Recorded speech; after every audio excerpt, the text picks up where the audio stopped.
Olá, que coisa boa! Rabo de arraia com vocês, tudo junto e misturado. Nossa, que alegria estar essa tarde com você. E você, lógico, vai me acompanhar até o finalzinho, porque só está começando mais um Cidade Alerta de sábado. E é lógico que a gente vai direto para as notícias do dia. Um casal de namorados se despede aí, estão se despedindo de frente à casa, achando que está tudo certo. Isso é um encontro, né, de namorados. Na zona norte de São Paulo, quando 4 bandidos armados se aproximam e anunciam o sequestro. Sequestros, 2 criminosos levaram o casal, levaram as vítimas e a moça, você não tem noção, minha gente, a moça vê a polícia, o que é que ela faz? Pula pela janela. O que acontece com ela, com o namorado e os bandidos? Eu vou te contar daqui a pouco, porque teve uma outra situação aqui em São Paulo. 3 pedreiros de uma obra que moram na zona sul da capital paulista alugam uma casa lá em Cotia para ficar perto da obra onde eles foram contratados. Um certo dia, não foram trabalhar, faltaram o trabalho e aí o chefe deles resolve chamar a polícia. Quando chegam na casa, os 3 homens são encontrados mortos. Agora, o porquê disso tudo, eu te conto daqui a pouco, eu volto já. Um casal de namorados estão se despedindo depois de um encontro, isso na frente da casa da garota, isso na zona norte de São Paulo. Para você ver que a segurança está complicada na nossa cidade, porque é um lugar tranquilo, eles eram acostumados a fazer isso todas as noites. E nesse dia, 4 bandidos armados se aproximam e anunciam o sequestro. 2 criminosos entram no carro e seguem com as vítimas para a Zona Leste, nesse carro que você está vendo aí. No meio do caminho, a mulher se desespera porque ela vê a polícia, ela não pensa 2 vezes. Pula pela janela. Você vê aí a arma utilizada pelos bandidos. O que aconteceu com os bandidos e com as vítimas é o que eu vou te contar daqui a pouco. Porque 3 pedreiros foram encontrados mortos dentro de uma casa em Cotia, na Grande São Paulo. A polícia suspeita que o assassino queria roubar o salário das vítimas. Até agora, ninguém foi identificado, ninguém foi preso. O que a polícia sabe é que esses 3 homens alugaram essa casa aí onde aconteceu o crime, porque ficava próximo da obra. Certo dia, o chefe da obra viu que eles não estavam presentes, não foram trabalhar, pediram que a polícia fosse até a casa deles e quando chegaram, encontraram os 3 mortos. Os detalhes eu te conto daqui a pouco, porque eu volto já já. Agora sim, vamos que vamos, meu Brasil. E olha, gente, mais um sequestro em São Paulo hoje. Dessa vez com um casal de namorados que se despede depois de um encontro em frente à casa da garota na zona norte de São Paulo. Quando 4 bandidos se aproximam e anuncia o sequestro. Nesse carro aí, 2 criminosos entram e seguem com as vítimas para a zona leste de São Paulo. A moça vê a polícia, se desespera, não pensa 2 vezes e pula pela janela para pedir socorro. Houve perseguição, houve troca de tiros, ela teve ferimentos leves. Um bandido ficou morto nessa história. Você confere agora, põe no ar. No momento em que o casal de namorados se despedia na frente da casa da moça, em Santana, na zona norte de São Paulo, a quadrilha formada por 4 ladrões chegou e anunciou o sequestro relâmpago. Os bandidos pararam o carro atrás da gente, nos abordaram, pediram pra gente pular pro banco de trás e foram levando a gente.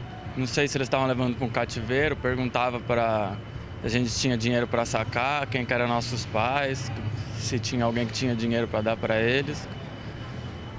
E qualquer movimento que a gente fazia, eles ameaçavam de dar tiro, tudo. Apavorada por causa das ameaças, a mulher decidiu saltar pela janela do carro. A minha namorada viu o carro de polícia na rua e abriu a janela do banco de trás e pulou pela janela. Foi onde os bandidos pararam o carro e trocaram tiro com os polícias. Depois de abandonar o carro, os 2 criminosos ainda correram até esse ponto, onde foram interceptados pelos policiais militares que estavam naquela viatura. O que estava armado correu até aquele canto onde existe a grade, achando que ali havia uma viela e, obviamente, não conseguiu fugir, foi encurralado e então decidiu abrir fogo contra os policiais. Esse foi baleado pelos PMs. Caiu exatamente nesse ponto. A arma, um 38 de cano curto, ainda está aqui no local, juntamente com o relógio, anel, os celulares e o dinheiro das vítimas. Esse criminoso foi socorrido pelo Corpo de Bombeiros, que o levou para aquele hospital que fica a poucos metros de distância. Mas ele acabou não resistindo aos ferimentos. O ladrão que morreu ainda não foi identificado. O comparsa que o acompanhava dentro do carro com as vítimas conseguiu fugir durante o tiroteio. Os outros dois, que estavam no veículo usado para abordar o casal, haviam escapado antes da troca de tiros. Quando viram o carro da Força Tática, desviaram a rota e deixaram os parceiros para trás. A vítima, que saltou do carro, sofreu apenas escoriações e fisicamente está bem. Quando ela pulou do carro, eu falei, vou morrer. Graças a Deus não aconteceu nada e os policiais foram bem efetivos. Graças a Deus. Sorte, né? Que as vítimas estão bem. Agora, olha esse caso. Genival e Elaine vivem brigando. São 5 anos de vai e volta. Em uma das separações, Elaine conhece Danilo. Aí os dois começam a sair. E aí, sapeca e iaiá pra cá, sapeca e iaiá pra lá. Né? Isso no bar do pai do rapaz. Acontece tudo isso. Quando o Genival descobre, vai atrás de Elaine. Ele invade o bar e encontra o casal. Genival já está, bêbado. E com um copo, ataca Danilo. A polícia é chamada por Elaine. Danilo é atendido e segue internado. E Genival é preso.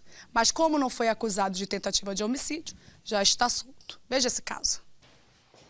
Armados com pistolas e uma metralhadora, policiais entram na pensão em busca de um homem.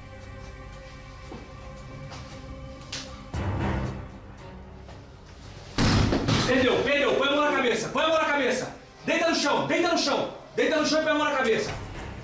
Vamos, deita no chão. Não há dúvida, ele está ali.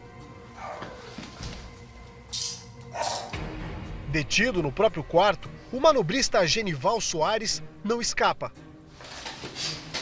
Olha pra mim. Está com seu documento aí? Tô, senhor. Pelo menos por enquanto. Os PMs revistam tudo. Estão em busca de provas. Segundo eles, Genival tentou matar outro homem minutos antes. Agora preste atenção no que ele fala. O que foi? Foi traição, cara? Foi. Foi traição? Te traindo.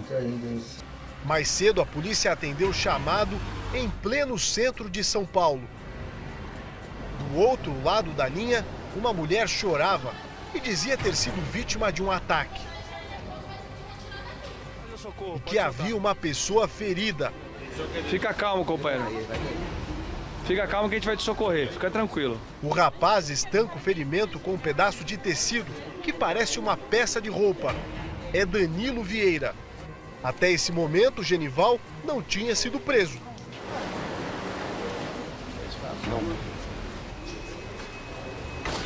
A vítima, com corte profundo no pescoço, foi parar neste hospital. Está bem. E nós voltamos à cena para entender melhor o que aconteceu. O comerciante que não quer aparecer é o pai do rapaz que foi ferido por Genival. Ele conta que tudo aconteceu por causa de uma mulher, Elaine. Na delegacia, ela que ligou para a polícia revela o estopim de toda a confusão. Aí ele chegou com ciúme, achando que eu tinha alguma coisa com esse menino, com o Danilo. Foi batendo em mim, nele, não sei se foi com faca, se foi com copo, e aconteceu tudo isso. Ciúmes. Assim que a mulher para de falar, Genival, que diz ser marido dela e não ex, aparece. Sai algemado da viatura.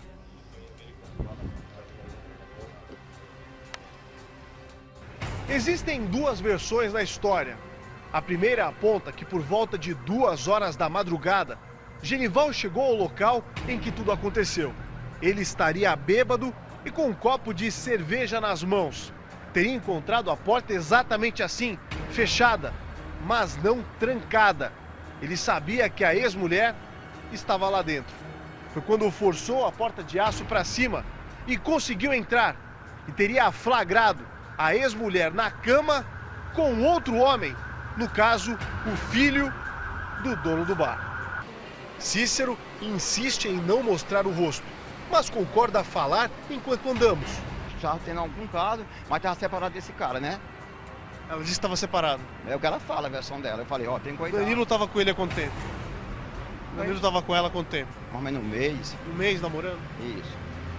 Eles se encontravam sempre no bar do senhor, não? É, se encontravam lá, tem esse cafezinho que ela fechava ali, o cafezinho aquela cadeira ali. Ela se fechava aqui, o café ia pra lá e ficava com ele, entendeu?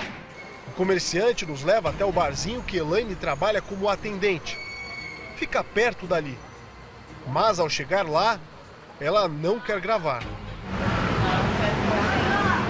De longe, a jovem me conta que ficou 5 anos com Genival, que os dois se separavam e voltavam o tempo todo, e que se enrolou com Danilo no último mês, enquanto estava solteira. Da boca dela saiu outra história. A segunda versão muda completamente o principal elemento dessa história, de que Elaine não estaria na cama com outro homem. Os outros elementos são parecidos. Ele teria de fato chegado às 2 da madrugada, embriagado, com o copo de cerveja nas mãos. Teria invadido o local ao empurrar a porta de aço para cima. E que uma briga teria ocorrido em frente ao balcão do mesmo bar. Com o copo na mão, quebrou o objeto neste balcão e utilizou o vidro como arma contra Danilo, que defendia a Elaine bem aqui, no bar do próprio pai. Segundo Genival, o quartinho no andar de cima do bar era usado como ninho de amor e traição. O pai de Danilo diz o mesmo, que o filho se encontrava com a moça bem ali. A jovem confirma que dormiu por 1 semana no local, mas ao lado do filho. Verdade ou não, o fato é que Genival atacou Danilo, que foi socorrido no carro da polícia. Enquanto o resgate ocorria, a polícia entrava em ação perto dali. Foi exatamente o que você viu no começo da reportagem. Quando a equipe entra armada no prédio onde há uma pensão e surpreende Genival, que se preparava para tirar um cochilo, despreocupado. Perdeu, põe a mão na cabeça, põe a mão na cabeça. Só tem um problema, para as vítimas, não para o acusado. Genival contou que agiu em legítima defesa e, diante dos fatos, o delegado entendeu que não foi uma tentativa de homicídio, mas sim uma lesão corporal grave. Para esse crime, é possível responder em liberdade. Por isso, Genival foi solto logo em seguida. Mas não quero que filme, peraí. Eu não vou mostrar. Compreensível entender por que Cícero não quer aparecer e por que Elaine nem gravar ela quis. Genival não escapou da polícia. Mas da lei é outra história. Agora, uma reportagem especial sobre a dificuldade da medicina em diagnosticar uma doença misteriosa. Tânia sente um mal-estar constante. Quando engravida, os sintomas ficam ainda mais sérios. A criança nasce e a doença inexplicável toma conta dela. Ela sofre por anos até descobrir que tem um câncer muito raro. Já Jéssica fica doente na adolescência. O que parecia ser apenas um problema de fraqueza ou estresse revela ser uma síndrome raríssima. Mas a descoberta dos médicos pode ter acontecido tarde demais. Oh, I'm Janice, your dentist. 2 pessoas comuns. Ativas e saudáveis. Mas que, sem saber, carregam uma bomba relógio. 2 vítimas de doenças misteriosas. E uma corrida contra o tempo para chegar ao diagnóstico que fará diferença entre a vida e a morte.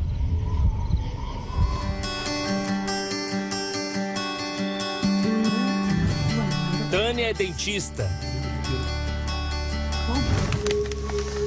Poucos meses depois de se casar, ela começa a sentir um estranho mal-estar. How you feeling, sweetie? Primeiro, dores de cabeça insuportáveis. You want to go sit down or lie down? Depois, uma taquicardia repentina. Sweetie, okay? Fine. O coração dela dispara até durante o sono. Dias depois, aparecem os enjoos. Uma crise de dor leva o casal ao pronto-socorro. Não. E os médicos descobrem que a pressão de Tânia está descontrolada. A primeira hipótese assusta o marido, Jason. Esse pode ser o sinal de um derrame. Mas os exames não apontam qualquer anomalia. A médica da família, doutora Irene, conclui que tudo aquilo não passa de estresse com a rotina puxada de trabalho de Tânia. Semanas depois, vem a notícia que pode explicar os sintomas. Tânia está grávida. Mas o corpo dela passa a dar sinais ainda mais misteriosos. Yeah, absolutely. Além de enjoos que duram o dia todo, ela também transpira muito. Durante uma consulta de rotina do pré-natal, a pressão arterial de Tânia assusta o médico. 20/12, um número elevadíssimo. Os médicos acreditam que os sintomas são de pré-eclâmpsia, uma hipertensão gestacional que aumenta o risco de convulsões. Os sintomas somem, mas logo voltam. E os médicos tomam uma difícil decisão. Aos 8 meses e meio de gravidez, Tânia é submetida a uma cesárea de emergência. O bebê nasce com problemas respiratórios e fica internado várias semanas na UTI neonatal.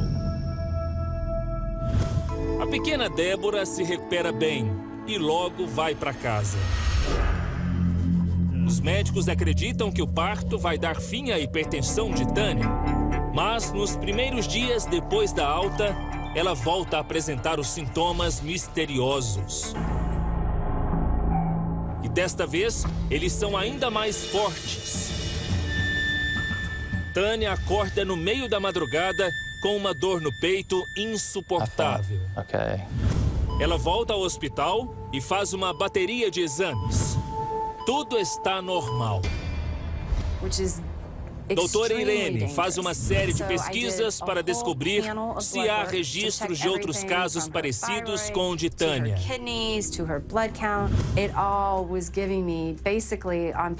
E finalmente surge um diagnóstico.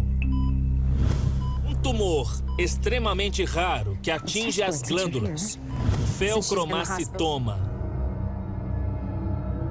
Câncer afeta a liberação de hormônios do corpo e provoca uma descarga muito frequente de adrenalina.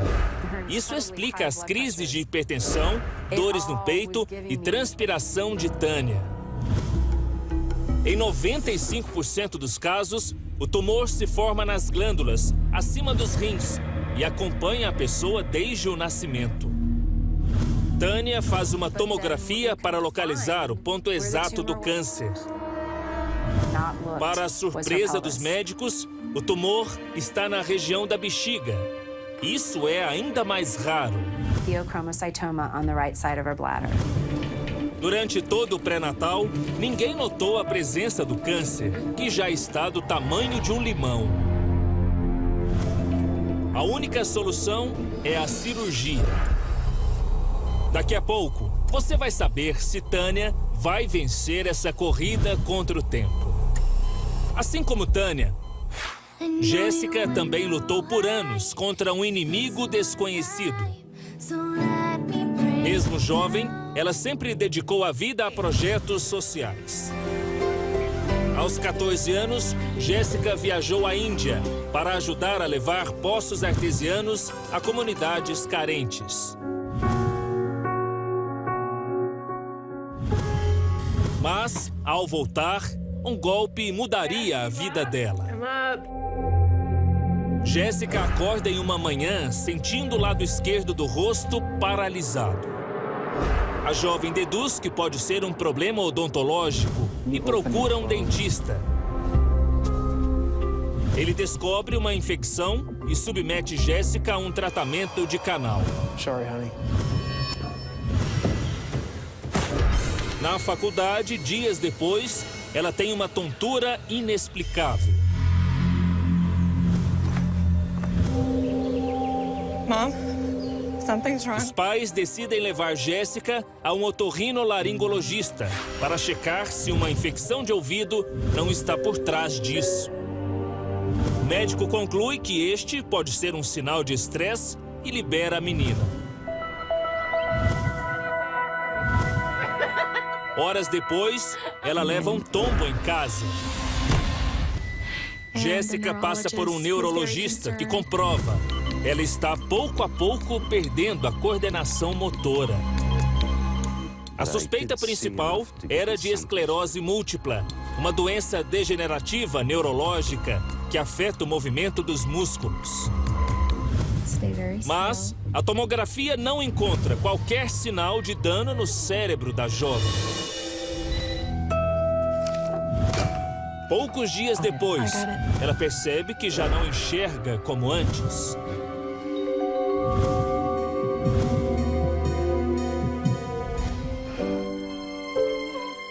E o golpe mais dolorido. Jéssica perde a capacidade de fazer o que mais ama, cantar. We didn't really understand what was happening. A família procura então uma especialista em distúrbios do movimento. Touch your nose. Try the other. A médica faz dezenas de testes e até exames genéticos. A investigação dura meses. Vários tratamentos começam, mas nenhum faz efeito.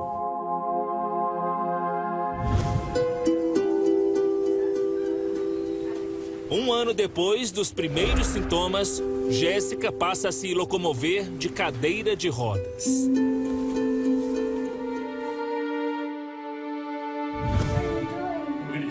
Já não consegue mais engolir direito e perde parte da visão. Mesmo sem um diagnóstico e com a necessidade de cuidados constantes, os médicos decidem dar alta a Jéssica. Mas algo errado acontece.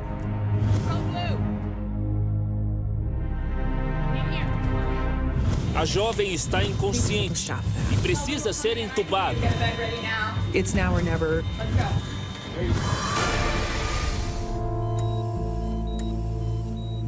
A médica diz que quando Jéssica caiu no sono, o cérebro dela parou de dar ao corpo o comando de respirar.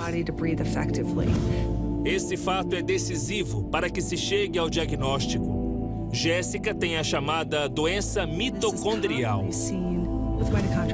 A especialista explica que as mitocôndrias são estruturas presentes em todas as células do nosso organismo. Elas transformam as proteínas, carboidratos e gorduras que ingerimos em energia para que o corpo funcione. Quando as mitocôndrias começam a falhar, todo o organismo corre risco. Essa deficiência pode atingir qualquer pessoa, em qualquer idade ou fase da vida. A doença é incurável. Nos meses seguintes, Jéssica tenta diversos tratamentos invasivos, mas nada consegue diminuir a evolução dos sintomas.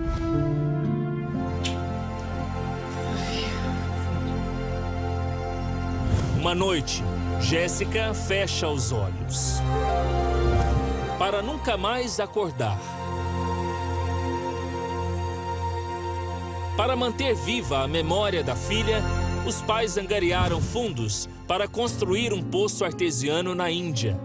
Um presente de aniversário para os 21 anos que Jéssica não teve tempo de completar. A menina que sempre pensou em ajudar o próximo deixou para trás uma família cheia de dor e saudade. And I want them to know that it's okay to talk about her. That's music to my ears. Jéssica não conseguiu vencer a doença misteriosa. Tânia luta contra o tempo para retirar um tumor que consumiu a saúde dela durante meses. Doutor Irene lamenta até hoje não ter decifrado os sinais da doença mais cedo. A cirurgia dura horas.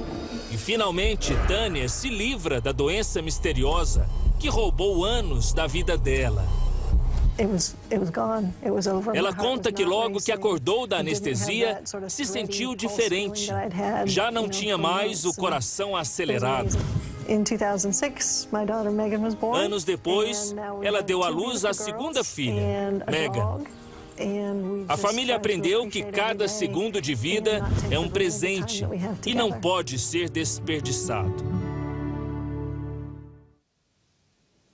Lição, hein?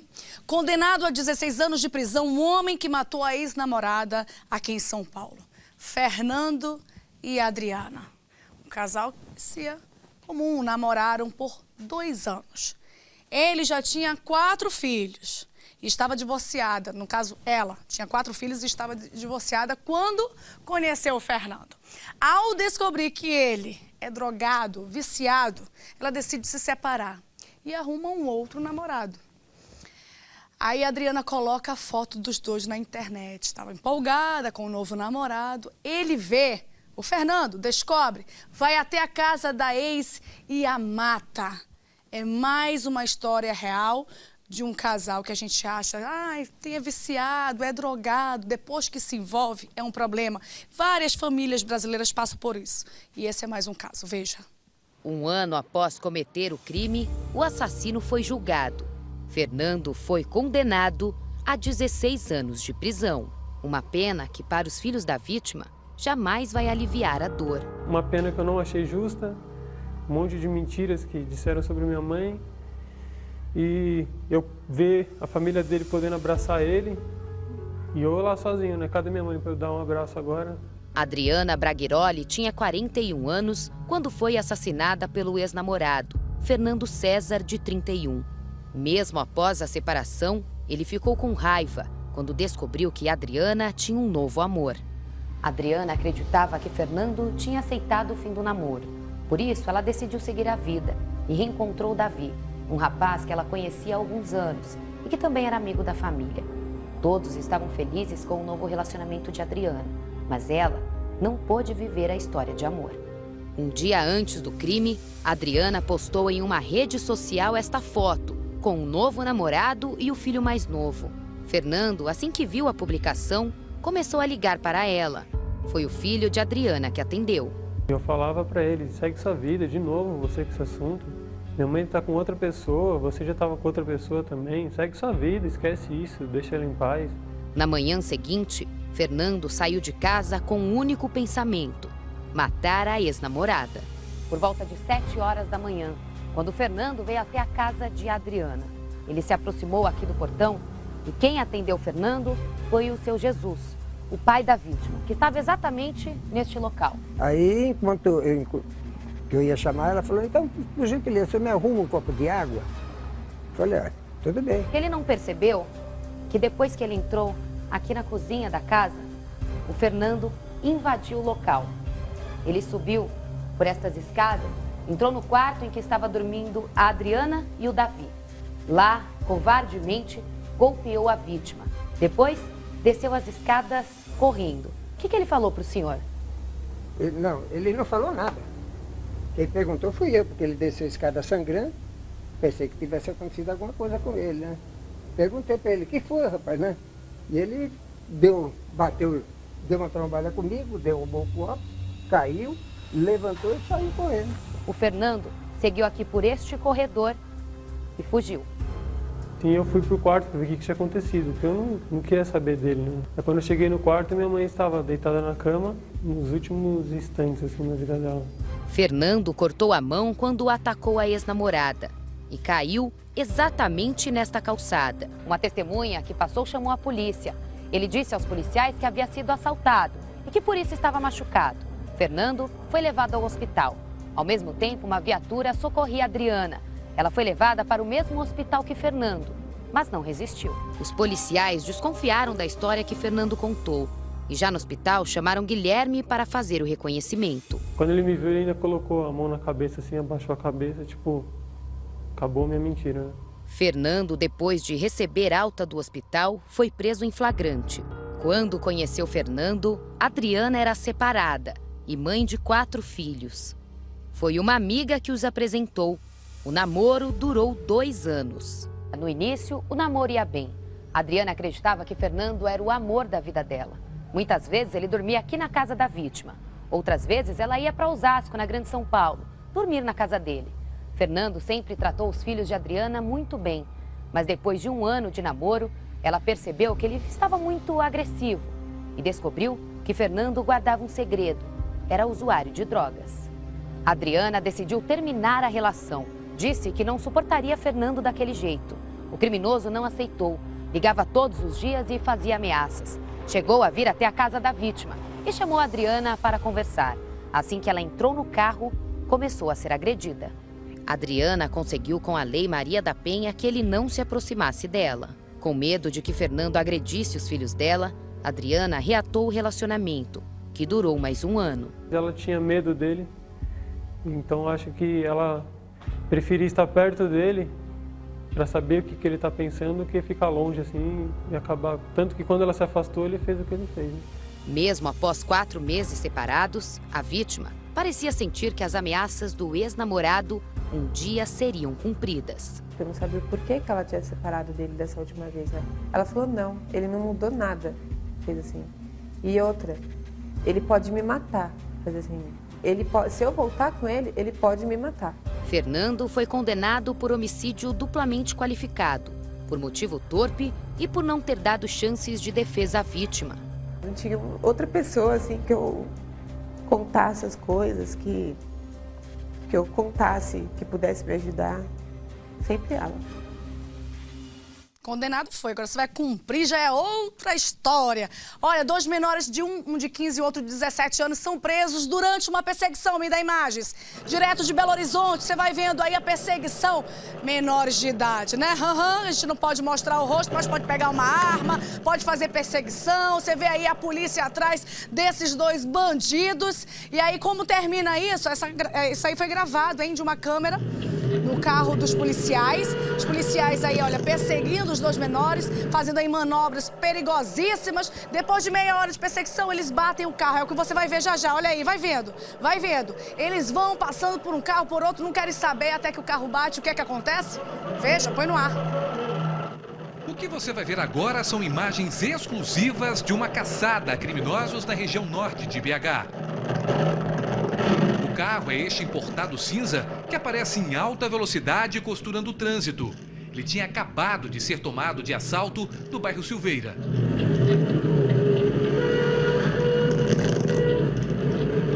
A perseguição começa na faixa exclusiva para ônibus, em uma das mais movimentadas avenidas da capital, a Cristiano Machado. Os menores parece que estão para o tudo ou nada, andam em zigue-zague e não freiam em quebra-molas. Fazem curvas perigosas e conversões proibidas. Aceleram, quase deixando para trás a viatura policial.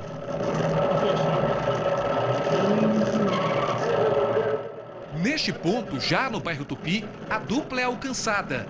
Ironicamente, eles dão até seta para mais uma manobra arriscada.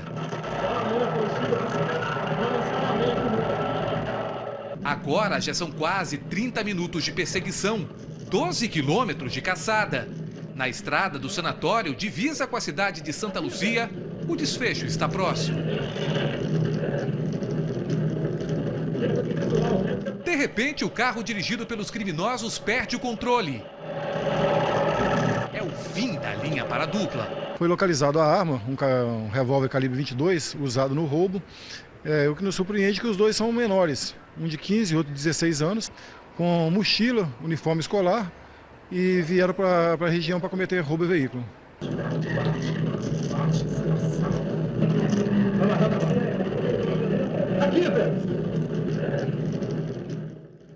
A casa caiu, meu filho. Olha, policiais param um táxi numa blitz e desconfiam dos 2 passageiros. Eles são revistados e a polícia encontra uma arma banhada a ouro. Olha essa imagem, pode abrir isso. Olha, você tá vendo aí a pistola .40 estava com o Maicon, de 27 anos. O outro preso é o Igor, de 25, que estava foragido, agora já tá preso, viu? Isso foi em Vila Velha. Confira. A arma estava com Maicon de Oliveira, de 27 anos. Para a polícia, ele disse que comprou o armamento por R$8 mil. De acordo com a PM, Maicon tem passagem por homicídio. Nesta quinta-feira, ele estava acompanhado deste outro jovem, Igor Carvalho, de 25 anos, neste táxi em Vila Velha. Com Igor, os policiais encontraram uma bucha de maconha e R$1.000 em dinheiro. O taxista preferiu não gravar entrevista, mas contou que foi chamado por um amigo pedindo uma corrida para 3 conhecidos, no bairro Coqueiral de Itaparica. Quando chegou lá, 3 homens entraram no táxi. Um deles desceu no bairro da Glória. Os outros 2, segundo o próprio taxista, seguiram no banco de trás, o tempo todo conversando sobre assaltos a táxis na Grande Vitória. Durante uma blitz por onde o veículo passou, os policiais desconfiaram dos 2 rapazes e os abordaram. O material e os 2 suspeitos foram levados para a delegacia de Vila Velha. Olha, Nilson, de 54 anos, é empresário e fazendeiro. Esse aqui mesmo. Você tá vendo aí, carinha bonitinha, tá tudo certo, né? Parece ser um bom homem e geralmente é assim, né? Ele é um dos homens mais ricos da cidade de Sorriso, que fica lá no Mato Grosso. Mas, em vez de cuidar dos negócios, ele está na cadeia, por ser suspeito de ter oferecido emprego para 2 garotas, uma de 13 e a outra de 14 anos, em troca de sexo. E geralmente é assim, pedófilo, né? Bonzinho, carinha legal, que dá tudo, ajuda. Ele está preso, confessou que conhece as meninas, mas negou as acusações. Vamos ver. Uma das primeiras pessoas a chegar e ajudar a desenvolver a cidade de Sorriso, em Mato Grosso, é este homem, o fazendeiro e também empresário Nilson Schiffbauer, de 54 anos. Ele é suspeito de tentativa de estupro contra pelo menos 2 menores, de 13 e 14 anos. Tudo começou por meio de uma denúncia anônima. O fazendeiro teria envolvimento com uma terceira menor. Os investigadores foram apurar o caso e, a partir disso, chegaram até as 2 adolescentes que teriam sofrido as investidas do suspeito. Depois de prestar depoimento, as garotas ficaram com medo. Elas teriam sido ameaçadas pelo fazendeiro e fugiram da cidade. As famílias das adolescentes encontraram cartas de despedida. Imediatamente, a polícia pediu a prisão temporária de Nilson. Horas depois de saírem de Sorriso, as menores foram encontradas pela Polícia Rodoviária Federal. Elas estavam em outra cidade, a 185 quilômetros de Sorriso. Para ir até o outro município, as meninas pegaram carona de moto com o primo de uma delas e um amigo dele. Mas o plano de fuga não deu certo e elas foram devolvidas para os seus pais. Uma das meninas que supostamente teria sofrido a tentativa de estupro mora neste bairro, bastante simples, de famílias humildes. Elas eram atraídas pelo dinheiro do empresário, que oferecia emprego em troca de sexo. E ele ofereceu, foi um emprego para vocês? Foi, ofereceu emprego, mas ele pediu para apresentar outra guria, ela falou que não.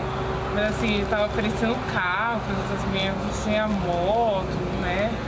Porque ele tava ficando com a vizinha da minha amiga, né? Também é menor. É, menor. E ele deu uma moto para ela. Só que aí, como ela parou de ficar com ele, ele tomou a moto. Esse emprego era onde? Na casa dele. Que ele tem um escritório na casa dele. Tem um escritório lá, da fazenda. Esta é a entrada de uma das fazendas do Nilson Schiffbauer. Ele usa o local para a plantação de soja e milho. Além desta propriedade, o homem possui também uma frota de veículos e inúmeras casas na cidade. Segundo a polícia, dinheiro é o que não falta para o fazendeiro. Neste residencial, localizado em uma das principais avenidas da cidade, está o apartamento onde o fazendeiro mora. Nilson nasceu no Rio Grande do Sul e veio para Sorriso na década de 80. Foi aqui que as meninas foram trazidas no dia em que ele supostamente teria tentado estuprá-las. Procurada, a outra menor envolvida no caso resolveu se calar. Ele te fez alguma coisa? Não posso dizer nada. Ele chegou a fazer alguma coisa contigo? Você só te ameaçou? Olha, eu não posso falar nada, né? Uma das meninas vítima do fazendeiro explica por que elas tentaram fugir. E aí ele parou a caminhonete e ele falou bem assim, olha, eu sei o que está acontecendo. Eu sei que estão investigando vocês e eu. Se vocês falarem alguma coisa e eu for preso, eu vou acabar com a vida de vocês.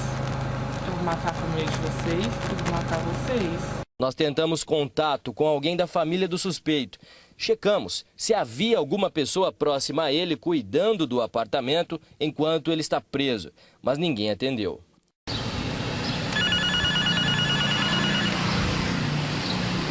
O fazendeiro Nilson, durante o depoimento, confirmou o envolvimento com as menores, mas negou ter oferecido dinheiro, emprego ou bens materiais em troca de sexo. Me dá imagens aí do golpista aqui de São Paulo, que foi pro norte do país aplicar golpes. Esse aí mesmo. Carinha de anjo, né? Mas de anjo ele não tem nada. Fez mais de 300 vítimas. Aí ele já tá preso, viu? Marcos, de 28 anos. Tinha uma falsa empresa de consultoria de empregos. Aí ele cobrava taxas para receber os currículos e fazer as palestras, mas não contratava ninguém. Vamos ouvir o que ele tá falando. Sobe o áudio aí. Eu vi várias notícias sobre isso. Por isso que eu faço isso há 14 anos e vou puxar minhas fichas, você vai ver que geralmente é assim, golpista é convincente, né? Tem aquela lábia. A casa caiu, meu filho. Põe no ar. Se a senhora entrar no meu site, a senhora vai ver que lá está bem claro que a gente não promete emprego para ninguém, porque isso é crime. E eu já vi várias notícias sobre isso. Por isso que eu faço isso há 14 anos e vou puxar minhas fichas, você vai ver que não tem nada criminalmente. Com esse discurso, pode até parecer um empresário, mas era assim, com essa postura, que, segundo a polícia, Marcos Zanzoni, de 28 anos, atraía as vítimas. Consultoria Renovo Tecnológico Brasil. Era a empresa que o estelionatário usava para cometer o crime. Na casa dele, a polícia encontrou uma pilha de currículos. Um deles é desta jovem, de 18 anos, que procurava uma vaga na área de recursos humanos. Foi falado que eu iria fazer um curso, quero me escolher um curso de RH. Falaram que iriam entrar em contato comigo, se no caso se eu fosse arranjar emprego. Falaram que o emprego ia ser só para 2016. Aí daí eu já estranhei um pouco. A suposta empresa de consultoria de empregos funcionava dentro de uma associação de deficientes físicos em Ananindeua, região metropolitana. Era neste local que ele recebia os currículos e ministrava palestras. Pelo menos 300 pessoas teriam caído no golpe. Neste vídeo, o acusado aparece dando uma das aulas motivacionais que promovia. Este rapaz conta que foi contratado por Marcos para ser o responsável pelo fornecimento de peças e a manutenção de computadores da empresa, mas nunca recebeu o salário prometido. Ele depositou um envelope em branco e me deu o comprovante como se ele tivesse pagado. O estelionatário é natural de São Paulo. A polícia recebeu até agora 30 denúncias contra ele. A maioria das mulheres diz ter também sofrido preconceito e assédio. Ele chamava a gente para uma reunião e lá ele xingava a gente de várias coisas, palavras de baixo calão. A suspeita é de que o golpe tenha sido aplicado em outros estados. Só na capital paraense, Marcos já atuava há pelo menos um ano. Olha, tiroteio ainda há pouco no Rio de Janeiro. As imagens acabam de chegar. Vamos botar no ar, minha gente. E você vai vendo aí as pessoas sendo socorridas. Lá no Rio de Janeiro, em um shopping que termina com um segurança morto e uma policial militar ferida. Os bandidos tentavam assaltar uma loja. Quando segurança reagiu, houve troca de tiros, muito tumulto. E eu te conto os detalhes já já. Agora sim, vamos juntos até o final. Me dá a imagem do tiroteio que aconteceu ainda há pouco em um shopping no Rio de Janeiro. Termina com segurança morto. Você vai vendo aí imagens das vítimas sendo socorridas. Os bandidos tentavam assaltar uma loja quando segurança reagiu. E aí houve a troca de tiros, muito tumulto. Você vai vendo aí imagens direto do Rio de Janeiro. Uma policial que estava à paisana também trocou tiros com os criminosos. Põe no ar. As imagens mostram o momento em que a Brigada de Socorro do Shopping presta atendimento a Jucimar Fernandes Alves.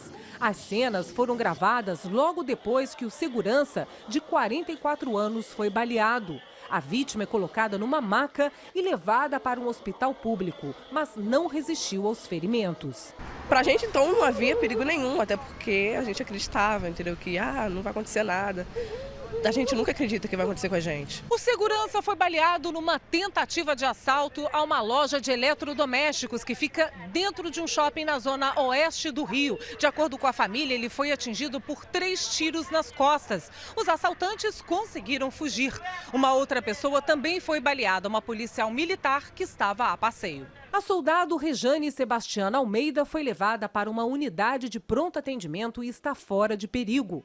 Estas outras imagens mostram o pânico dos frequentadores do shopping no momento dos disparos. As pessoas tentaram se abrigar nas lojas. Desesperadas, muitas se jogaram no chão. A divisão de homicídio está analisando as imagens das câmeras de segurança do shopping. Testemunhas estão prestando depoimento e a polícia quer ouvir agora também a outra vítima que foi baleada assim que ela tiver alta.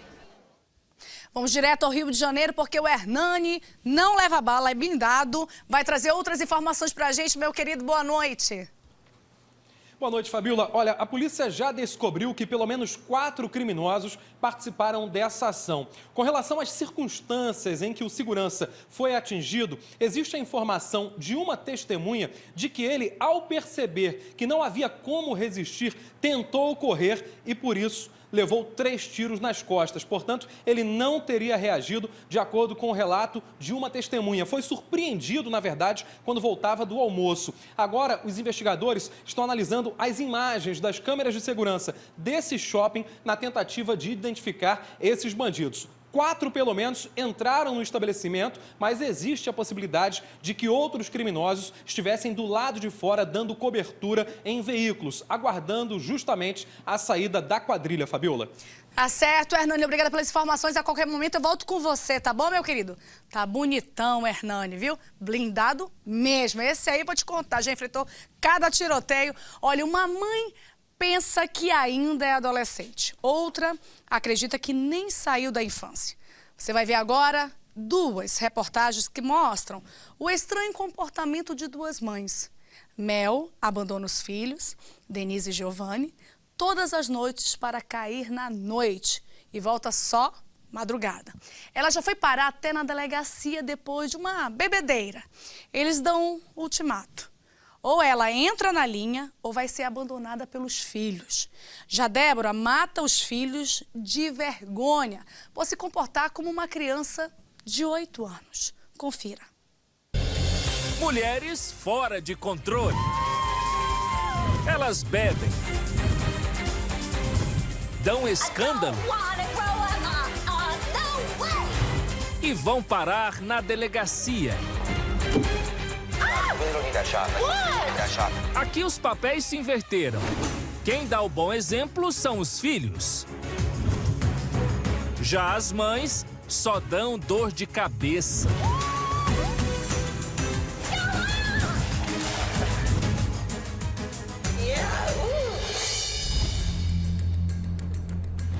Mel tira os filhos do sério. Ela resolveu viver na farra depois de se separar do marido. Mel deixa os filhos em casa todas as noites e vai pra balada. E não adianta Giovanni e Denise discutirem. O esquenta começa em casa mesmo. Mel desce do táxi com munição pesada. Já vem carregando uma garrafa. No bar, a empolgação dessa mamãe vitaminada assusta quem está por perto. Como o bêbado tem memória curta, está tudo liberado. Enquanto a mãe se diverte na noite, os filhos sofrem em casa. A ausência de Mel aproximou os irmãos.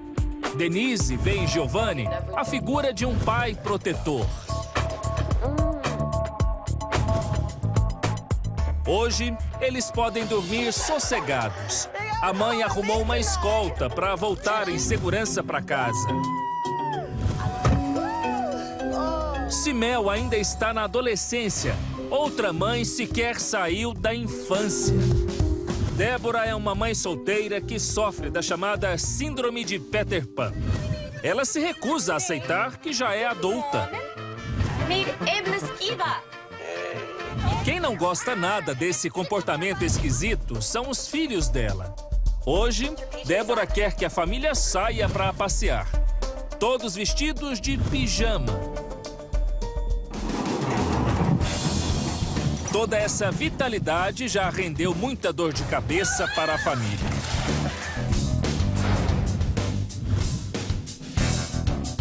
O filho Carlos não faz rodeios. Morre de vergonha da mãe. Uma simples saída pelo condomínio dá nisso. A filha diz que a primeira impressão que a mãe deixa é sempre a pior possível. Ela e o irmão se esforçam para passar despercebidos pelos lugares. Mas com uma mãe dessas... No trabalho, Débora é um pouco menos extravagante. Apesar de usar roupas um pouco exageradas, ela se esforça para agir como adulta durante 8 horas por dia. Os clientes dela na seguradora nem imaginam como é Débora depois do expediente. Nesse passeio pelo bairro, a família descobre uma cachoeira e Débora resolve dar um showzinho. Enquanto a criança se diverte, a mãe adolescente apronta outra para os filhos. É mais uma noite comum na casa de Mel. A balada termina com a mãe passando mal por causa da bebedeira.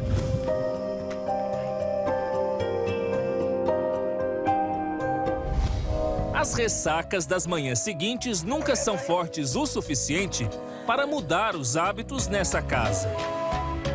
A explicação para a adolescência tardia de Mel está no passado. Ela engravidou aos 16 anos, quando ainda estava no colégio. Foi obrigada a virar adulta cedo demais. Depois que o casamento naufragou, foi afogar as mágoas na bebida e resolveu viver tudo o que não pôde quando era jovem. Já Débora nem espera a noite cair para aprontar. Ela e os filhos estão de mudança para outra cidade e ela quer se destacar na nova vizinhança. A ideia é chegar chegando no endereço novo.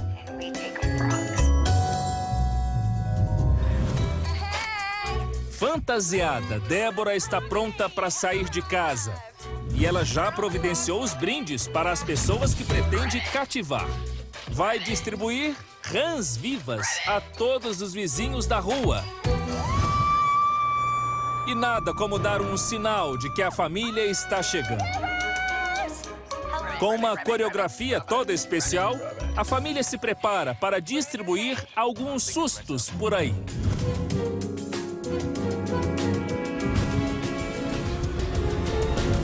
Débora nunca deu sinais de distúrbio de personalidade. Ela teve uma infância normal.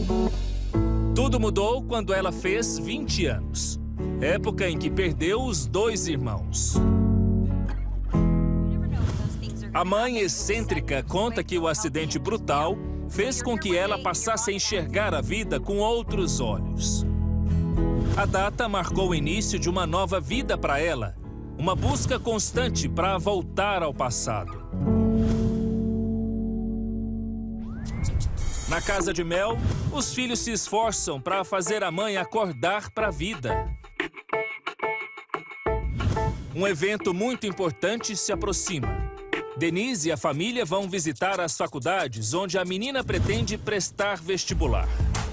E para não fazer feio, ela e o irmão vão levar a mãe para um banho de loja. Eles não querem passar vergonha com os figurinos ousados que a dona da casa exibe no dia a dia. Mas os modelitos comportados tiram a mãe perua do sério. Só uma roupa chama a atenção dela. Um vestido que deixa quase todo o corpo à mostra. O que era para ser uma tarde divertida vira um barraco público. This is like grandma nightgown. No, I can't. A confusão só termina quando Mel bate o martelo sobre a roupa que vai levar. This is what you call a party dress. Nice. Perfect. Ela só não imagina que os filhos compraram escondido um vestido mais comportado para ela usar. Antes de voltar para casa, a família para em um restaurante. Mas Mel não está com fome. Ela só quer saber dos drinks. Por aqui, quem dá a lição é o filho. Mas não adianta bater de frente com a mãezinha furacão. E ela acaba ficando lá mesmo.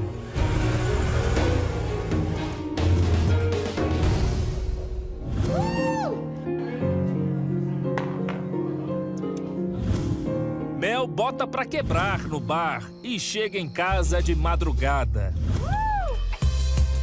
O porre é tamanho que Denise precisa chamar a tia para garantir que a mãe chegue com segurança ao quarto.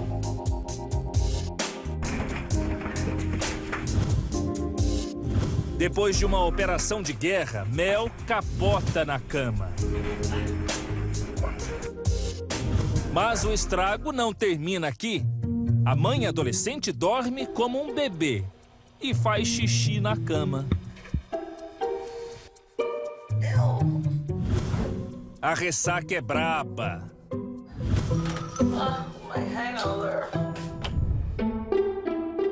Na casa de Débora, os filhos também chamam reforços para colocar a mãe na linha. Mas driblar essa mulher é uma missão impossível. Júlia, a mãe de Débora, não tinha ideia que a filha andava se comportando desse jeito. E quando ela manda a filha agir como adulta, Débora decide mostrar todo o talento.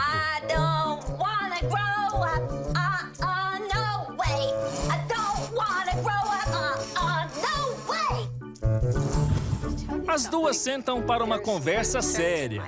Quer dizer, pela primeira vez, Débora fala do acidente que matou seus irmãos. E a gargalhada dá lugar às lágrimas. A conversa termina com uma promessa. Débora vai tentar agir como uma pessoa normal. Mel também discute a relação com a filha. As queixas da menina fazem Mel finalmente cair na real.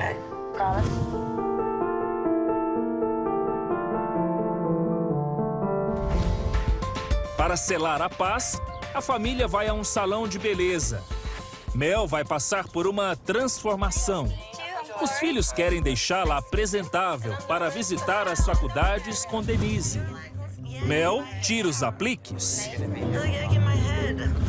a maquiagem pesada e as roupas provocantes. Nasce uma nova mãe.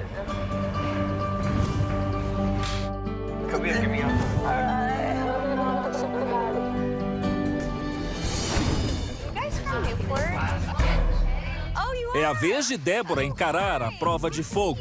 Ela participa de um almoço com a Associação dos Moradores do Bairro Novo.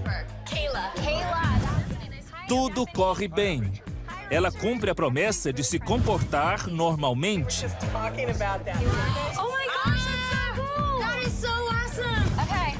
Mas chega a hora da foto. Um deslize pequeno, perto de tudo que ela poderia ter aprontado se estivesse inspirada hoje. Quem sabe esse não é o início de uma nova vida para essa família.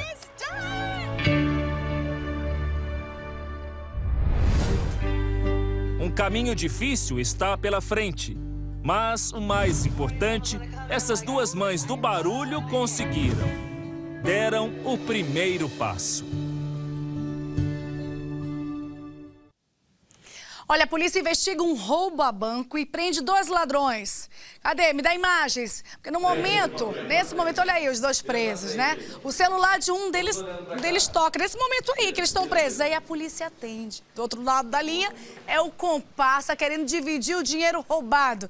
Aí o policial atende a ligação, se passa pelo suspeito e tal, e prende mais 4 bandidos, tá aí, toda a quadrilha vai pra onde? Na cadeia, tá vendo aí? Primeiro esses 2 são presos, aí através da ligação pega o restante, põe no ar. As imagens obtidas pela polícia são das câmeras de segurança de uma agência bancária da freguesia do Ó, zona norte de São Paulo. As fotos mostram a ação da quadrilha formada por 10 bandidos. Um deles aparece em cima do balcão. Nesta outra, a funcionária do banco pega o dinheiro do caixa. Ela é observada por 2 assaltantes e um cliente com as mãos para cima. Nesta outra imagem, 2 bandidos vigiam os clientes colocados lado a lado em uma parede. O de azul aparece com uma arma na mão. Os ladrões roubaram R$37 mil dos caixas e fugiram. 2 horas depois do roubo, os investigadores receberam a informação de que parte da quadrilha estaria reunida em um bar na Coab 2, em Carapicuíba, na Grande São Paulo. Os policiais foram até o local e encontraram 2 suspeitos. Douglas Santos de Andrade, de 26 anos, e Marcos Antônio dos Santos Filho, de 18, estavam sendo abordados quando o celular de um deles tocou. O policial atendeu a ligação e se passou pelo suspeito. O interlocutor, que é um indivíduo que não foi preso, instruiu aqueles 2 suspeitos, para se dirigir até um bar onde seria feito o acerto de contas. Os investigadores detiveram esses 2 indivíduos e se dirigiram para o bar. Lá eles localizaram os outros 4, que aí sim estavam em poder do dinheiro. No segundo bar foram presos Gerson Correia da Silva, de 43 anos, Sandro Marcelo Ferreira Fidelis, de 41, Alan Ibiapina Gomes, de 27 e William Avande de Oliveira, de 39. Com eles, os policiais civis encontraram munição de revólver calibre 38, além de R$ 8.700 roubados da agência bancária. De acordo com a polícia, o grupo é suspeito de participar de outros 2 assaltos a banco que aconteceram no início desta semana em São Paulo e região metropolitana. No diálogo recuperado pela polícia em um dos celulares da quadrilha, um dos suspeitos alerta o comparsa que os assaltos deveriam ocorrer antes da greve dos bancos. Segundo a polícia, todos os suspeitos já têm passagens por vários artigos. Um deles, Sandro, estava na cadeia até junho e saiu para cumprir o restante da pena em liberdade. Ele foi condenado a 9 anos por roubo e homicídio. Olha, e hoje 3 homens são encontrados mortos dentro de uma casa aqui em São Paulo. Me dá a imagem aí dos três pedreiros que estavam nessa casa alugada. Eles alugaram esse local aí justamente para ficar perto da obra. Isso em Cotia, na Grande São Paulo. E aí o chefe da obra percebeu que eles não foram trabalhar. Acionou a polícia e pediu que a polícia fosse até essa casa alugada por eles. Quando a polícia chegou, encontrou os 3 homens mortos. A polícia acredita, os investigadores, que tem a ver com o salário que eles tinham recebido. Alguém foi roubar esse salário e acabou matando os 3. Aí que você vê aí na imagem é a casa onde os corpos foram encontrados. Põe no ar. A mulher de um dos homens mortos não se conforma com o crime. Rafael de Santana, de 26 anos, tinha um filho de apenas 3 anos de idade. Os corpos do ajudante de pedreiro e de mais 2 amigos foram encontrados dentro desta casa. Meu filho vai fazer 3 anos, não tem nem consciência do que é, né? Do que aconteceu, nem nada. As outras 2 vítimas são Jamil Rodrigues dos Santos, de 28 anos, e José Pereira Queiroz, de 41. Todos foram mortos com golpes de faca. Antes da fuga, o criminoso se deu ao trabalho de trancar a porta da casa, que havia sido alugada pelos trabalhadores.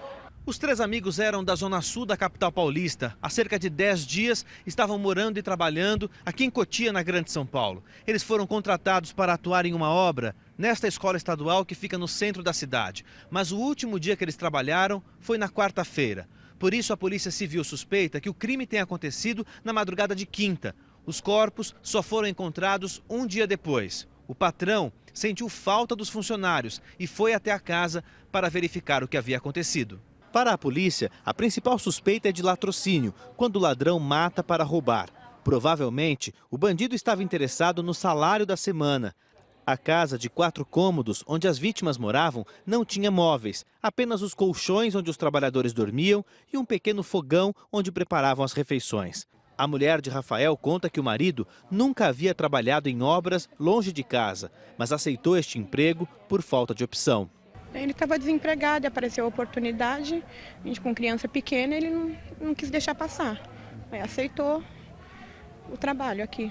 Os 3 amigos tinham pela frente mais 20 dias de contrato. Era o tempo previsto para o término da obra e os últimos dias que Rafael pretendia ficar longe da família. Ele estava todo feliz, que hoje era o dia dele ir para casa, as coisas dele já estavam arrumadas. E ele tinha falado que ele não ia mais trabalhar ficando longe de casa, queria arrumar emprego para ficar perto de casa agora, que longe de casa ele não queria mais, porque ele só ia para casa nos finais de semana. O caso que vou te contar agora é mais uma história real de uma família que é destruída por conta das drogas. Aqui está a Carolina. Você vê aí uma jovem de 29 anos e tem 2 filhos. E ela é uma mãe exemplar, até se envolver com as drogas. Um dia ela vê uma amiga ser assassinada num acerto de contas com traficantes. Aí parece que ela toma um susto, fica com medo. E aí vai morar com um casal de amigos. Só que ela é encontrada morta, a tiros, dentro de casa. Veja. O crime que chocou a família e os vizinhos aconteceu neste barracão. Era aqui que Caroline Fernandes, de 29 anos, morava há cerca de 1 mês com um casal de amigos. Solteira e com 2 filhas pequenas, que moram com a avó, Caroline tinha o destino traçado. Um caminho guiado pelas drogas. Não é de hoje que eu venho lutando, arrumamos casa de recuperação para ela. Dei muito conselho, amigos também tentaram ajudar. Minha filha, vamos procurar um psicólogo, vamos tratar. Mas vamos sair desse caminho podre que você entrou nele. Só tem 2 soluções, matar ou morrer ou a prisão. Há 10 dias, Neilina não tinha notícia da filha. No barracão, no dia seguinte ao crime, ela encontrou apenas peças de roupas e pertences de Caroline espalhados pelo chão, em um dos quartos da casa onde a moça foi executada. Segundo os vizinhos, Caroline estava sozinha em casa quando alguém a chamou no portão. Assim que atendeu, a jovem foi surpreendida pelos tiros. Ela caiu aqui mesmo, na área de serviço do barracão. O assassino fugiu sem deixar pistas. Para a mãe, a morte de Caroline foi motivada pelo envolvimento dela com o tráfico de drogas. Eu imagino que isso pode ser acerto de conta, até mesmo porque ela assistiu uma pessoa matar uma pessoa na frente dela, um amigo dela na frente dela. Há quase 1 ano, Caroline já havia perdido a guarda das 2 filhas, de 2 e 8 anos, por causa de maus tratos. Constantemente a gente via ela marcada, com o rosto marcado de chinelada. Várias vezes a polícia já esteve na minha casa, fazendo ocorrência de agressão. Eu já não suportava mais o que estava aguentando, já há muito tempo que eu estava lutando pela guarda das 2 crianças. Caroline também já havia agredido a mãe e no mês passado chegou a receber uma intimação da Polícia Civil. Agora, Neilina vai enterrar a jovem com a dor de quem perdeu a filha para o vício. Aquilo para mim era uma pancada que eu tomava no coração, porque não foi dessa forma que eu criei ela, eu quis o melhor, botei na escola, lutei para que ela fosse uma moça de bens, ensinei tudo do bom e do melhor, mas infelizmente ela só aprendeu o pior. Muita tristeza, né? Quem se envolve com tráfico é um caminho sem volta. Ou é cemitério ou é cadeia. Vamos direto a Belo Horizonte com a nossa querida Dorremi, que vai trazer outras informações. Diga lá, querida, boa noite. Fabiola, olha, a polícia ainda não identificou nenhum suspeito, também não conseguiu chegar ainda à motivação do crime. Tudo leva a crer que foi mesmo um acerto de contas, como a própria mãe dela diz, ou então dívida por tráfico de drogas. Mas no local, a perícia apreendeu um celular, provavelmente o celular de Caroline. Agora a expectativa dos investigadores é grande que alguma ligação ou mensagem neste celular possa nortear o trabalho da polícia. Fabiola. Tá certo, minha querida Dorremi, minha amiga querida, obrigada pelas informações. Olha, um idoso de 86 anos foi encontrado morto dentro de casa. José, mais conhecido como Seu Tite, esse aqui que você tá vendo. Ele era conhecido como Seu Tite, aluga a casa para temporadas e foi encontrado morto pela faxineira. A casa não tem sinais de arrombamento e a polícia suspeita de um pintor que trabalhou para a vítima. O pintor e um comparsa estão presos temporariamente até a polícia ter a certeza de que eles realmente estão envolvidos nesse crime. Põe no ar. José Vicente Lomônico, Seu Tite, como era mais conhecido, morava sozinho nesta casa. Aos 86 anos, gostava de cuidar de perto das propriedades que alugava para temporadas. Filho de um ex-prefeito da cidade, era um homem bastante conhecido e respeitado em Socorro. A morte brutal assustou os moradores. Para nós foi muito triste, Foi muito chocante, porque é um homem bom, sabe? A vítima foi encontrada pela empregada que trabalhava há mais de 15 anos na casa. Ao chegar para trabalhar, ela abriu a porta normalmente com a chave reserva e chamou para o seu Tite, mas ele não respondeu. A empregada então começou a procurar pelo dono da casa e assim que ela chegou nesse quarto, ela encontrou o seu Tite caído no chão, todo ensanguentado. A princípio, o crime foi registrado como um homicídio, o primeiro da cidade no ano. Mas a suspeita de latrocínio tem se fortalecido com o andamento das investigações. Seu Tite costumava guardar dinheiro em casa e a empregada sentiu falta de uma caixa que a vítima mantinha embaixo do colchão. Eu acho que eles devem ter ameaçado, ou você dá todos os cartões, você deve ter dinheiro escondido aqui na casa. Ele deve ter falado, talvez, não, eu não tenho dinheiro na casa, é só no banco. E aí os ladrões, assim, com muito ódio, devem ter espancado ele. A filha lembra que o pai andava com medo ultimamente. A casa já havia sido invadida outras 2 vezes, mas a câmera instalada na entrada não funciona. A casa não tinha sinais de arrombamento, o que sugere que seu Tite abriu a porta para um conhecido. Pouco antes do assassinato, a vítima recebeu uma chamada no celular de cerca de 1 minuto e meio. A ligação veio deste telefone público que fica a aproximadamente 1 quilômetro da casa. Imagens de uma câmera de monitoramento da rua revelaram à polícia pistas de 2 suspeitos. O homem que teria feito a ligação trabalhou como pintor na casa de seu Tite. Com ele, a polícia encontrou roupas e um par de tênis manchados de sangue. Outro suspeito é dono de um carro usado no dia e que foi identificado nas imagens. Os 2 já têm passagens pela polícia e foram presos temporariamente. E olha essa, é cada uma, viu, minha gente? Vou te contar, um bandido vai ao mercado, rouba carne e coloca, ó, dentro da calça. O gerente vê e chama a polícia. O ladrão é preso no estacionamento do mercado. Aí na delegacia, sabe o que ele faz? Dorme, ó, ronca. Acredita? Põe no ar. O ladrão ronca. Ronca mais uma vez. Ele não para. Na delegacia é conhecido como o bandido da soneca. Mas o que ele fez para ser preso? O homem de 31 anos pensou o seguinte, olha, eu não vou mais trabalhar, eu vou viver do mundo do crime, porque aí vai ser melhor. Aí falou, ó, eu vou praticar uns assaltos, dessa forma que eu vou fazer agora. Mas como ele era inexperiente, aí ele pensou o seguinte, eu vou começar roubando mercado, que lá vai ser mais fácil para poder pegar uma certa experiência, né? Aí foi lá no mercado roubar. Chegou lá, entrou todo faceiro, como se fosse um cliente comum, aí foi direto, sabe onde? Lá no setor de carnes, ele começou a roubar carnes. Mas não aquelas carnes ruins não, muito pelo contrário. Só carnes boas, aquelas umas de qualidade, sabe aquela picanhona? Sim, aquela caprichada. Aí ele vinha, enfiava no bolso daqui, enfiava no bolso dali, tudo escondidinho, bonitinho, pensando que estava dando tudo certo. Mas ele não sabia que o gerente, junto com os funcionários, já estavam, ó, de olho nele. Sim, vendo tudo o que ele estava fazendo. E deixaram o homem sair do mercado como se nada tivesse acontecido. Quando ele estava saindo, o gerentão ligou para a polícia e veio o quê? Esse carro lindo, maravilhoso, com giroflex em cima. E pegou o assaltante lá, o ladrão, na verdade, de 31 anos, já no estacionamento, com o bolso todo cheio. Deram voz de prisão, foi preso em flagrante, levado para onde? Para a delegacia. E quando chegou lá... O bandido da soneca apagou e ficou por horas ali. Até os outros presos pediram para chamar o delegado. Doutor, acorda ele! Ninguém aguentava mais esse barulho.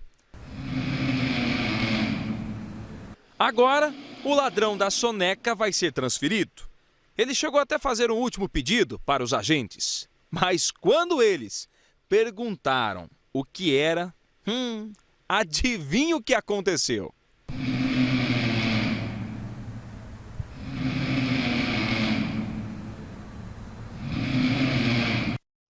Meu amigo, se abrisse essa imagem, eu ia pensar que tinha um tigre aí dentro. Que isso? Isso não é uma pessoa roncando. Deus que me livre. E olha, foi preso o chefe de uma quadrilha especializada em tráfico de drogas. O bandido é conhecido como o rei do camarote. Sabe por quê? Porque o bonitinho gostava de ostentar, que de bonitinho não tem nada. Tem imagem dele? Se tiver, bota aí pra mim, por favor. Porque o rapaz gostava de ostentar. Esse aí mesmo, de cinza. Gostava de chegar no camarote, dizer que era o rei do dinheiro, que ganhava. Mas ganhava no tráfico, olha aí. Fotos nas redes sociais, se exibindo. É, meu filho, quase caiu, põe no ar. Pouco mais de R$14 mil em dinheiro, 1.617 pinos de cocaína, 1,5 kg de cocaína pura, comprimidos de êxtase e uma porção de maconha foram apreendidos durante a operação da Polícia Civil em Sorocaba. A operação foi realizada depois de mais de 2 meses de investigação. Segundo a polícia, mesmo com a prisão do chefe da quadrilha, as investigações continuam. Luiz Gustavo Pereira da Silva, de 20 anos, segundo a polícia, é o chefe da quadrilha, também conhecido como Gutela e Rei do Camarote. O rapaz gostava de ostentar o que ganhava com o tráfico de drogas. Todo o dinheiro que ele recebia, originário do tráfico de entorpecentes, ele ostentava muito, em baladas, compra de coisas de alto valor, nesse sentido. Com ele foram presos também Jackson David de Oliveira, de 26 anos, e Renato Fernando Elias Carneiro, de 24 anos, apontados como integrantes da quadrilha. Eles recebiam essa droga, guardavam essa droga, na sequência embalavam e revendiam nos bairros. Na casa de Gustavo também foram apreendidos equipamentos eletrônicos e celulares. Segundo a polícia, os telefones furtados ou roubados eram encaminhados para uma outra pessoa que fazia o desbloqueio e em seguida devolvia para o uso do tráfico de drogas. Os 3 presos não tinham passagem pela polícia e agora respondem por tráfico de drogas. É, meu filho, o negócio pegou, o negócio ficar ostentando, vai trabalhar que é melhor. Ó, pra você que me acompanhou no Cidade Alerta especial de sábado, eu agradeço, tenha uma ótima noite e você vai ficar agora com o melhor jornal do Brasil, que é o Jornal da Record. Até a próxima!